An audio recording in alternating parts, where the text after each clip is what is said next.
हाल ही में उत्तर प्रदेश के प्रयागराज में संपन्न हुए महाकुंभ 2025 में कई रिकॉर्ड बने, जहां 45 दिनों में लगभग 66 करोड़ से ज्यादा लोगों ने आस्था की पवित्र डुबकी लगाई, तो कई लोगों को महाकुंभ में रोजगार भी मिला। ऐसे ही एक सक्सेस स्टोरी प्रयागराज के रहने वाले नाविक पिंटू महरा का है, जिन्होंने महाकुंभ के दौरान 80 नावों को चलाकर अच्छी खासी कमाई की। इस बात को उन्होंने खुद कैमरे पर कबूल किया। बहुत अच्छा कुंभ लगा। ऐसा कुंभ तो हम लोग कभी आज तक देखे नहीं, और एक बार और देखने का तमन्ना है कि योगी जी जब प्रधानमंत्री बने 12 साल बाद, मतलब प्रधानमंत्री रहे वो 12 साल बाद, उनके ही कार्यकाल में फिर महाकुंभ का समय आए, फिर एक बार हम लोग देखना चाहेंगे।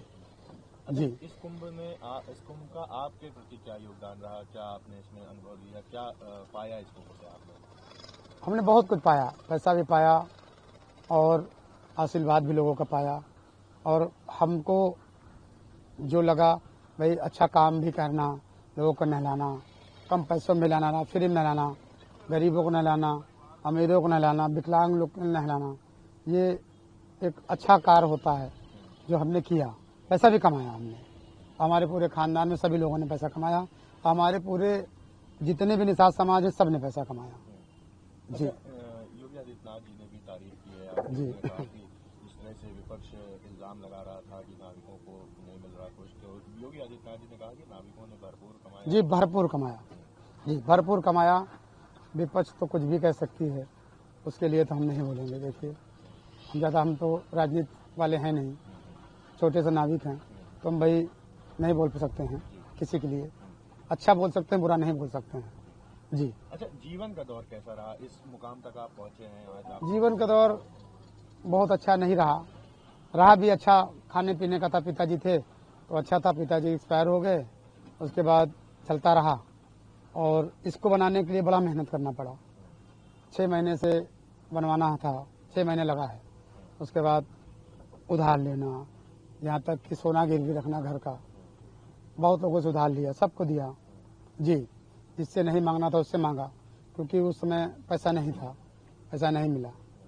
जी, तो कैसे ये दिमाग में आया कि नाव चलवाएं? और हम नाविक हैं। 2019 में नाव से लोग बहुत पैसा कमाए जो नहीं कमाते थे, वही 1-1 लाख 1.5 लाख में कमाया। तो वो अर्धकुंभ था ना, 19 में अर्धकुंभ था। योगी जी ने इतना, उस बार जब योगी जी के रहते, मोदी जी के रहते, इतना पब्लिक आई 24 करोड़, जो कि बहुत बड़ी बात है। 13 में महाकुंभ में 12 करोड़ आए थे, 13 में बताइए, महाकुंभ में 12 करोड़, तो 19 में 24 करोड़। इसी को हम लोग देखते हुए हमको जो समझ में आ रहा था कि यही आ रहा था कि कम से कम 70 करोड़ आदमी आएंगे। ये मुझे लगता था, मैं कहता भी घर में कहता था कि 70 करोड़ लोग लगभग आएंगे, इससे कम नहीं आएंगे। और 76 करोड़ 70 करोड़ में बहुत फर्क नहीं है।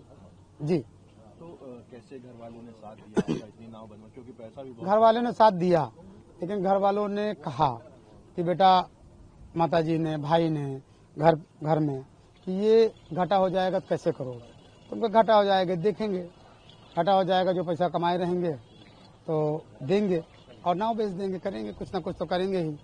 लेकिन ऐसा हुआ नहीं, और मौनी अमावस्या के बाद ऐसा दौर आया कि आप सोचिए कि लक्ष्मी माता कृपा वर्षा प्रयागराज में, और धन वर्षा हुआ, ये सच है, और सिर्फ योगी जी, मोदी जी का ही देन है। क्योंकि ये इस तरह कुंभ नहीं बनाते, इस तरह कुंभ, डिजिटल कुंभ न बनाते, इतना अच्छा ना करते तो कौन आता? सब डर रहे थे कि आतंकवादी ब्लास्ट होगा, दुनिया भर के लोग मरेंगे। लेकिन योगी जी इतना सतर्क रहे, इतना कि देखिए हर तीसरे दिन यहाँ आते थे और खुद जायजा करते थे, हर चीज़ों का मुआयना करते थे। इसके कारण देखिए कुछ हुआ नहीं, और उन्हीं का देन है इतना भव्य कुंभ हुआ। अब प्रयागराज को विश्व में प्रसिद्ध कर दिया। आपको बता दें कि उत्तर प्रदेश में लगातार निषाद समाज को लेकर विपक्ष योगी सरकार पर हमलावर रहता है। अब इसके बाद सीएम योगी ने विधानसभा में महाकुंभ के दौरान नाविकों और निषाद समाजों की भूमिकाओं और हालातों को लेकर विपक्ष के सभी आरोपों को न केवल नकार दिया, बल्कि उदाहरण के साथ स्पष्ट भी किया।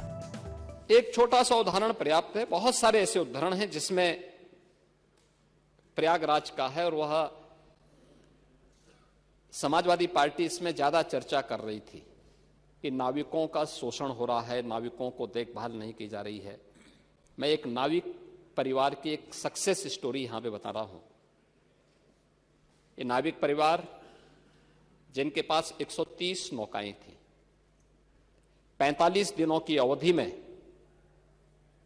इन लोगों ने शुद्ध बचत की है 30 करोड़ रुपए की। यानी एक नाव ने 45 दिनों में 23 लाख रुपए की बचत की है, कमाई की है। प्रतिदिन के अगर आप उनकी बचत देखेंगे तो यह लगभग 50 से लेके 52,000 पर डे की उनकी इनकम थी एक नाव की।